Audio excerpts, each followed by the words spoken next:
لله رب العالمين والعاقبة للمتقين والصلاة والسلام على سيد الأنبياء والمرسلين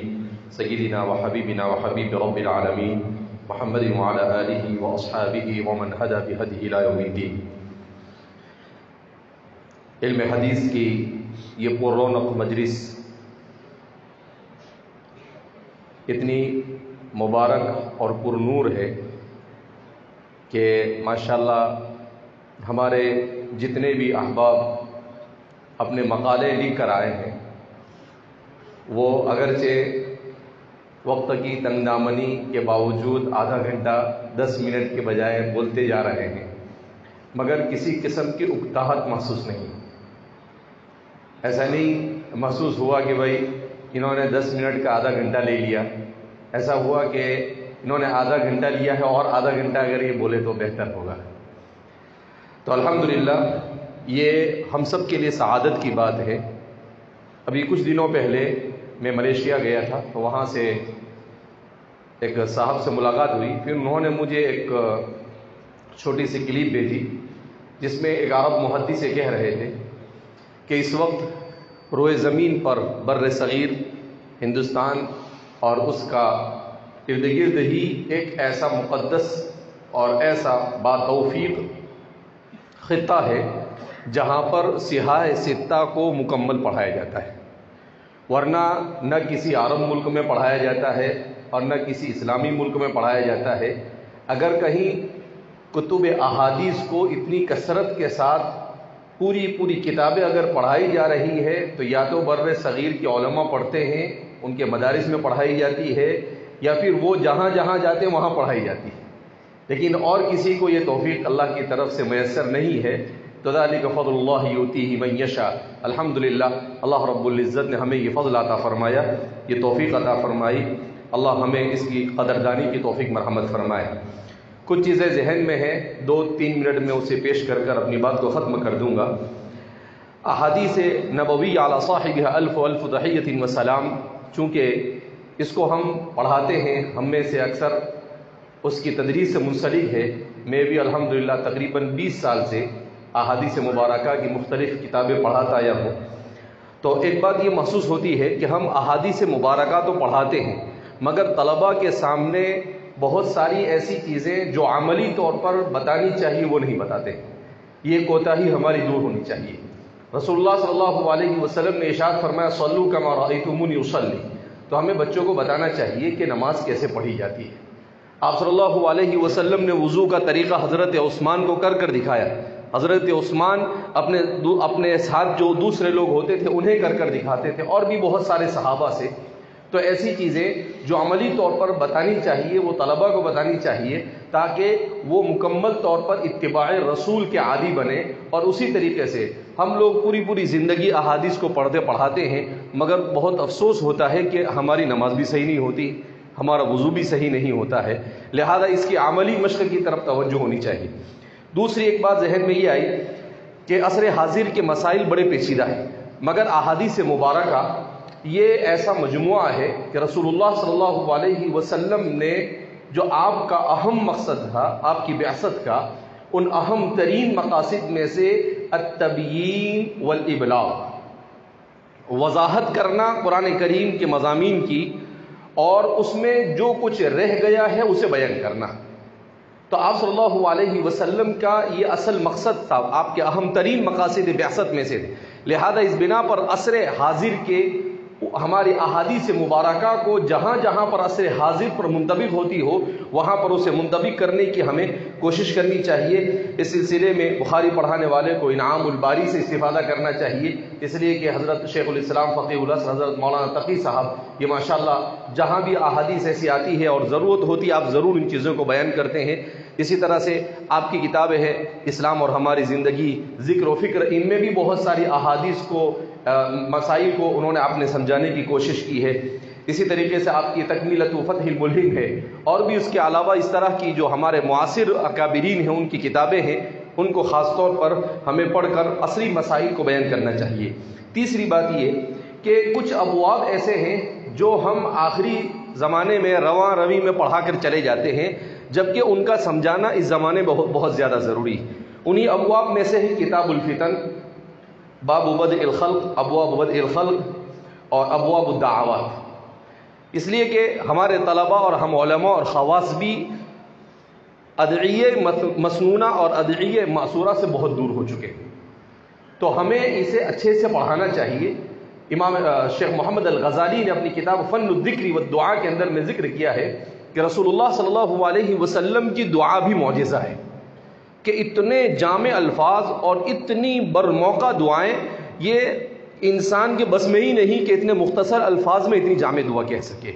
تو فن الذکر والدعاء بڑی دلچسپ کتاب ہے، وہ پڑھنے سے تعلق رکھتی ہے۔ تو ہمیں ابواب الدعوات ہے، باب بدء الخلق، اب ظاہر سی بات ہے کہ یہ دنیا کیسے بنی، انسان کیسے بنا اور کس طرح سے سب کچھ، وہ احادیث میں بڑی تفصیلی سلسلے میں موجود ہے، مگر اور آج ہمارے زمانے کے اہم ترین مسائل اسکول کالجوں اور یونیورسٹیوں کے جو مسائل ہے وہ کیا ہے؟ پوری دنیا کو مغرب نے گمراہ کیا ہے دو مسئلے میں۔ ایک گمراہ کیا ہے کہ کائنات کیسے بنی، تو کہا خود بخود بنی، انسان کیسے بنا، تو کہا کہ بندر سے انسان بنا، جبکہ ہماری کتابوں میں تمام تفاصیل موجود ہے۔ تو اس لیے ان چیزوں کو ہمیں خوب اچھے انداز میں طلباء کو پڑھانے کی ضرورت ہے۔ اسی طرح سے ایک موضوع ہے مناہج المحدثین، کہ کون سا محدث اور ان کا کیا منہج ہے، یہ اس پر بھی ماشاءاللہ عرب علماء نے بہت کام کیا ہے۔ تو ہمیں سال کے شروع میں ہمارے طلباء کے سامنے مناہج المحدثین کے اوپر بھی گفتگو کرنی چاہیے۔ اسی طریقے سے اس وقت کی ضرورتوں میں سے ایک ضرورت یہ ہے کہ طلباء کو عمل بالحدیث پر آمادہ کیا جائے، کہ جو حدیث پڑھائے تو ہم طلباء سے کہے کہ اس حدیث پر آپ کو آج عمل کرنا ہے۔ میں ابھی ابواب الدعوات پڑھا رہا ہوں تو طلباء کو میں پوچھتا ہوں روزانہ کہ بھائی سونے کی دعائیں پڑھائی آپ میں سے کس نے پڑھی اللہ کو حاضر ناظر رہ کر ہاتھ اٹھا کر کا؟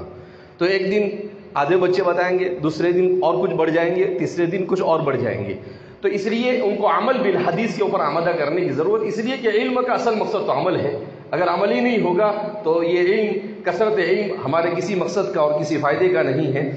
اسی طریقے سے حفظ حدیث کا بھی ہمارے یہاں نظام ہونا چاہیے، احادیث مبارکہ کو حفظ کرانے کا۔ مولانا عبد الرحمن کوثر صاحب نے کچھ کتابیں بھی لکھی ہے کہ عربی دوم سوم چہارم پنجم کے طلباء کو فلاں انہوں نے 4-5 مجموعے تیار کیے ہیں کہ کم از کم یہ احادیث کیا ہونی چاہیے، یاد ہونی چاہیے۔ ہمارے یہاں پر حفظ حدیث کا نظام نہیں ہے تو کیا ہوتا ہے کہ ہمارے طلباء جب میدان میں جاتے ہیں اور غیر مقلدین کے ساتھ واسطہ پڑتا ہے، وہ حدیث سناتے ہیں تو ہم حدیث سنا نہیں پاتے،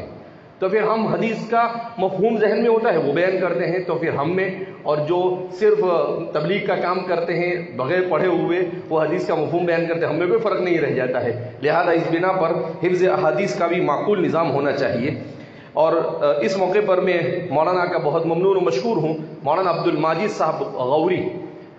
ملیشیا میں ہیں، ہمارے ہندوستان کے بڑے فاضل ہیں، بہت ساری کتابیں آپ نے لکھی ہے، علم حدیث میں آپ کا تخصص ہے۔ تو انہوں نے 15 دن پہلے مجھ سے رابطہ کیا کہ مولانا میری کتاب ہے المعجم، تو معجم مصطلحات الحدیث میں عرب ملکوں میں بھی شائع ہوتی رہتی ہے اور دیگر ممالک میں بھی شائع ہوئی ہے، میں چاہتا ہوں ہندوستان میں بھی یہ شائع ہونی چاہیے۔ تو میرے ذہن میں فوراً آیا کہ ابھی کچھ دنوں کے بعد یہ مناسبت سے معتمر ہونے جا رہا ہے حدیث پر، تو میں نے کہا کہ انشاءاللہ ہم لوگ شائع کریں گے۔ مولانا سے میں نے کہا تو مولانا نے ماشاءاللہ فوراً اظہار کیا کہ ضرور اس کو شائع کرنا چاہیے، اور الحمدللہ اس کے 200 نسخے چھپ کر آ چکے ہیں، آپ حضرات کی خدمت میں پیش کیے جائیں گے۔ تو میں مولانا کا بے پناہ ممنون و مشکور ہوں، اور مولانا عبد الماجد غوری صاحب کا بھی کہ آپ نے خاص طور پر اس چیز کی طرف توجہ دی۔ اسی طریقے سے ہم لوگ اجازہ بالحدیث سے بھی بہت غفلت برتے ہیں۔ ہمارے یہاں پر ہمارے بڑے بڑے محدثین کے عالی اسانید موجود ہے، لیکن ہمارے اس کا کوئی اہتمام نہیں۔ بہت سارے جگہوں پر تو ایسا بھی دیکھنے میں آتا ہے کہ استاد پوری کتاب پڑھا دیتا ہے مگر اپنی سند ہی نہیں بتاتا ہے۔ تو احادیث مبارکہ اجازہ فی الحدیث اس کو بتانے کا اور طلباء میں اس کی اہمیت یہ بھی ہمیں اجاگر کرنے کی کوشش کرنی چاہیے۔ بہرحال یہ اور ایک بات ذہن میں یہ آئی تھی کہ ایک مجلہ سال میں ایک مرتبہ ہمارے پورے گجرات کے مدارس سے یا کم سے مولانا نے یہ پہلا قدم اٹھایا ہے، تو یہیں سے ایک مجلہ علم حدیث پر تحقیقی اسی طرح کے مقالات کا سال میں ایک مجلہ کم از کم ہمارے یہاں سے شائع ہونا چاہیے، تاکہ احادیث مبارکہ پر جو ہم لوگوں نے کام شروع کیا ہے، جو ماشاءاللہ سب نے لکھنا شروع کیا ہے، تو وہ تسلسل کے ساتھ جاری رہے۔ اور اس طرح کا مؤتمر اور کانفرنس یہ ہر سال نہیں تو 2 سال یا 3 سال میں ایک ضرور ہونی چاہیے۔ یا تو یہیں پر ہو یا انشاءاللہ آئندہ اگر موقع ہے تو ہم بھی اس خدمت کے لیے تیار ہے، یا ہمارے گجرات کے کسی بھی ادارے کے اندر میں ہونی چاہیے، اور اس طریقے سے ہم احادیث مبارکہ کے احیاء میں جو ہمارے بر صغیر کا سب سے بڑا حصہ ہے، لولا اخواننا الہنود، جیسا کہ رشید رضا صاحب نے کہا تھا ہندوستان آئے جب، کہ اگر ہندوستان کے ہمارے احباب کے علم حدیث کے باب میں خدمت نہ ہوتی تو شاید یہ علم ضائع ہو جاتا۔ تو آخری 200 سال یہ گویا کہ ہمارے ہندوستان کے علماء کے نام رہے۔ یہ بھی اسلام کا معجزہ ہے کہ جس زمانے میں یہاں سے اسلامی حکومت کا زوال ہوا، اس دور میں اللہ نے احیاء علوم اسلامیہ کا کام دیا۔ تو اللہ کہتا ہے کہ ہم کمزوروں سے بھی اور اسباب کی قلت کے باوجود بھی کام لے لیتے ہیں۔ دنیا میں سارے وسائل موجود ہے، مگر وہ لوگ وہ کام نہیں کر پائے جو اللہ نے، یہ ہے توفیق خدا بندی، وما توفیقی الا باللہ۔ اللہ ہم سب کو اخلاص و للہیت کے ساتھ کام کرنے کی توفیق مرحمت فرمائے، اور اللہ رب العزت ہمیں ہر قسم کی برائیوں سے ہمیں محفوظ فرمائے، اور اللہ رب العزت ہم سب سے راضی ہو جائے، ایسے اعمال کی توفیق مرحمت فرمائے۔ میں مولانا کا ایک بار پھر ممنون و مشکور ہوں، اور آپ حضرات کا بھی کہ ماشاءاللہ بڑی دلچسپی کے ساتھ آپ حضرات یہاں پر اس پروگرام میں شریک ہے، اور بہت سارے ہمارے احباب ماشاءاللہ پیران سالی کے باوجود، مولانا نے کہا کہ میں بیمار تھا لیکن کہا میں کچھ بھی کر آؤں گا، اور بڑا وقیر آپ نے اپنا مقالہ پیش کیا، تو بہت ساری چیزیں جاننے کو ملی، اور انشاءاللہ یہ سلسلہ جاری و ساری رہے گا۔ اللہ رب العزت ہم سب کو اسی طرح سے اخلاص کے ساتھ اپنی رضامندی کے لیے اور اعلیٰ کلمت اللہ کے لیے دین کی خدمت میں لگے رہنے کی توفیق مرحمت فرمائے۔ وآخر دعوانا الحمدللہ رب العالمین۔ حضرت مولانا غلام رسول صاحب